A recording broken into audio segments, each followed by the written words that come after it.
Kereta rosak nak cakap bateri kong. Ini bateri-kereta.com. Bos, Selamat pagi, bos. selamat pagi. Apa khabar kau? Baik, saya sihat. Dah move on belum? Ya? Cerita dia. Itulah dah move on. Awet tolak tepi, bos. Yang penting kerja mesti nombor 1, saya. Macam semangat kau hari ni. Kerja nombor berapa, bos? 1. Ya, pandai, bos. Ya, bos. Kita mengalami isu warranty. Kau bayangkan, customer ni, dia beli bateri Januari.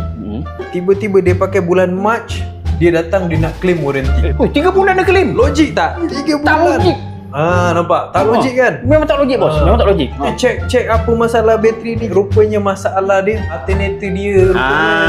Dia orang yang punya salah. Suka-sukanya nak claim. So kita kena bagi tahu customer alternator ni penting. Okay. Kau boleh ni tak? Apa ni datang Lotus? Ada apa? Ada main kat sini.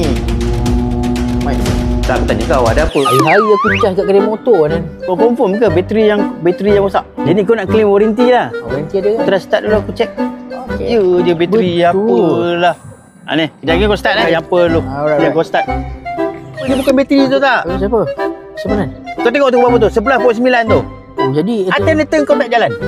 ternyata problemnya ternyata ni. Alternator kau lah.